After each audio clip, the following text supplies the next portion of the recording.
Hello everyone, welcome back to Legal Cluster and also welcome to another video by Legal Cluster. Legal Cluster নতুনকৈ এটা program start কৰিছে আৰু সেই programটোৰ নাম হৈছে Ramdhenu by Legal Cluster.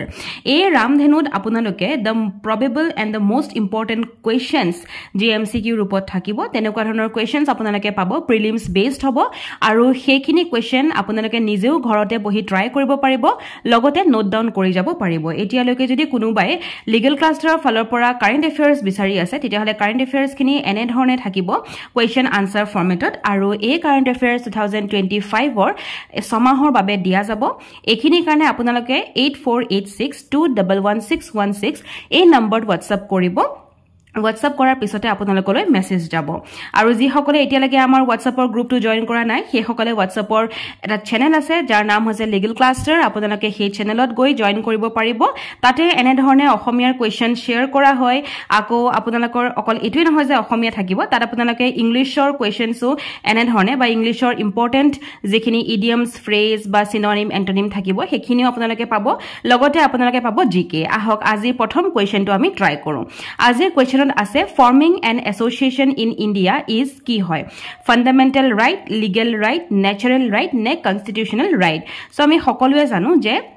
forming an association এটা যেটো ফৰ্ম কৰিব পৰা ৰাইট থাকে সেই ৰাইটটো আমাৰ এটা fundamental right হয় আৰু ই কভাৰ হয় আৰ্টিকল 19 Clause 1 subclause C. এটো পিছতে আমি next question to চাও if A and B together can complete a piece of work in 15 days A আৰু B এই দুগৰাকীয়ে 15 দিনত এটা কাম কৰি শেষ কৰিলে একেলগে এই দুগৰাকীয়ে একেলগে কাম কৰি শেষ কৰিলে 15 দিনত and B alone in 20 days আৰু B এ অকলে কৰিলে 20 দিনত ঠিক আছে B এ অকলে কৰিলে 20 দিনত in how many days A alone can complete the work এতিয়া খুদিছে যে A কিমান দিনত অকলে কৰিব পাৰিব ইয়াত প্ৰথমতে কলে A আৰু B একেলগে মিলি পেলাই 15 দিনত কামটো কৰিলে B এ অকলে 20 দিনত কৰিলে আৰু A অকলে কিমান দিনত কৰিব হেতু খুদিছে এনে ধৰণৰ কোৱেশ্চন যেতিয়া আমি দেখা পাও আপোনালোকে লাষ্ট দুমাহৰ ভিডিও চাব দুমাহৰ আগৰ ভিডিও চাব তাতো আমি পোষ্ট কৰিছিলো এফিশিয়েন্সি ওয়াৰ্কাৰ ওপৰত আৰু এনে ধৰণৰ কোৱেশ্চন আমি প্ৰথমতে কি কৰিব লাগিব প্ৰথমতে আমি এলসিএম উলিয়াব লাগিব সেই এলসিএম উলোৱাৰ পিছত আমি এফিশিয়েন্সি উলিয়াব লাগিব হেতুৱে হৈছে ফৰ্মুলা গতিকে এই এফিশিয়েন্সি ওপৰত আপোনালোকে যথেষ্টখিনি জ্ঞান অৰ্জন কৰিছে লাষ্ট দুটা ভিডিওৰ আগত আছে কেটামান ভিডিওৰ আগত গতিকে সেই ভিডিওটো চালেও আপোনালোকে গম পাব আৰু তেতিয়া আপোনালোকে নিজে সলভ কৰিব পাৰিব নেক্সট কোৱেশ্চনটো আছে under which the following circumstances The right of private defense of property extends to causing death. Kuntu circumstances or a cited circumstances dia ase. Kuntur bhitorot right of private defense of property extend koribo causing death hologe. So the answer will be house trespass. Next question to ase a mortgage by deposit of title deeds. Bor bhal kotha mortgage or upor eta video moi upload korisilo dudinor agot. Aru hey video tut moi apunalokok every kind of mortgage jitu amar sota type of mortgage ase gute gita type moi bhaldore bujaisilo. Tat মই এটো কৈছিলো যে mortgage by deposit of title deeds to ইন্ডিয়াত কয় কিন্তু যেতিয়া আমি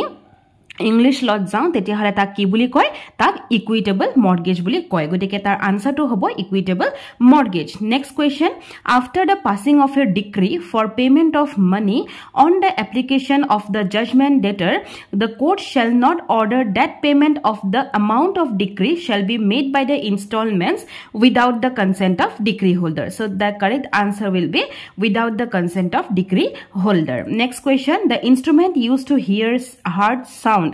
is so heartor যেটো সাউন্ড আমি শুনা পাও তে সেই ইনস্ট্ৰুমেন্টটো কি বুলি কোৱা হয় সেই ইনস্ট্ৰুমেন্টটো কি বুলি কোৱা হয় বৰককচোন দ্যাট ইজ স্টেথোস্কোপ বুলি কোৱা হয়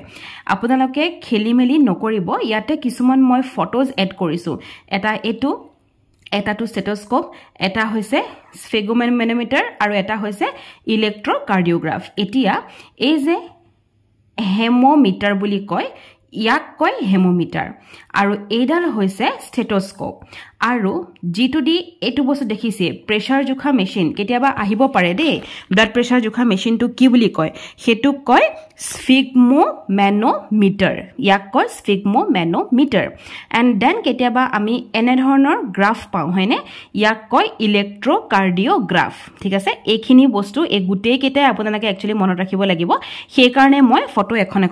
লগাই দিছো নেক্সট কোৱেশ্চনটো আছে which of the following statement is incorrect kuntu incorrect kuntu wrong hetu hudise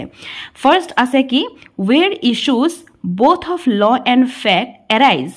jot law aru fact duita bostue issue to arise hoy and if the court is of the opinion that আৰু যদি কোৰ্টৰ অপিনিয়নটো এটো থাকে যে হে কেছটো dispose কৰিব পৰা যায় of an issue relating to jurisdiction নাই বুলি বা জুৰিসডিকশন নাই বুলি কৈ হে কেছটো কি কৰিব পাৰে ডিসপোজ কৰিব পাৰে it may postpone the settlement of other issues until after the issue of jurisdiction has been determine আৰু যেতিয়ালৈকে জুৰিসডিকশনটো বিচাৰি নাপায়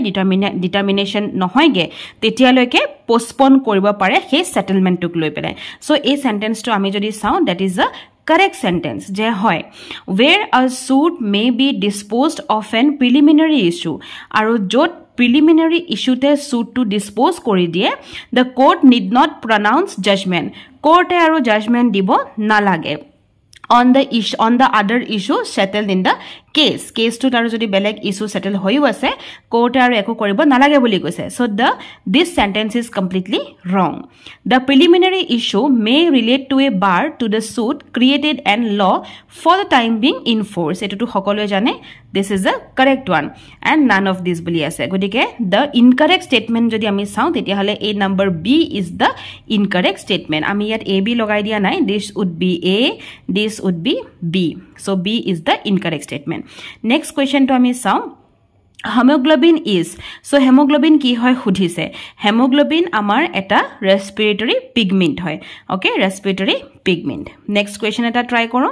the thought of intimidation was propounded in intimidation thought etu bostu propound quote kora hoisil kuntu case lot so the case is Rooks versus Barnard okay apunalake intimidation shobdo to monot rakhibo so I will make it easy for you I pora intimidation aru r pora Rooks ঠিক আছে IR আপোনালোকে simple লব international relation বুলি so IR I pora intimidation r pora Rooks versus Barnard next question to try koro when was the right to property removed from the list of fundamental rights this is a very important question first of all right to property amar eta fundamental right asil tamane agote amar 7ta fundamental right asil etia keta hol etia 6ta hol aru 44th amendment act e amar right to property to uthai nile aru he 44th amendment act ketia asile 1978 so the correct option is 1978 so that was all about the topic ramdenu mai apnakok etue ko je amar jetu aji program hoise the topic bulia kobo pari the program is Ramdhenu by Legal Cluster aru ei Ramdhenut apunaloke jetia notun question pabo likhi na rakhage mane nathakibo likhi rakhibo aru নিজেও question khini ebar try koribo next aru eta video moi eta long video loi him apunalokor babe jot ami notun law uporot 100 ta MCQs ami try korim and I hope so je protyekhon law paper ot ami 100 MCQs loi ahim aru apunaloke hei important questions khini likhi rakhibo jate apunaloke pahori na jay thank you for watching the video and also thank you je apunaloke iman dine ei channel tok sai ahise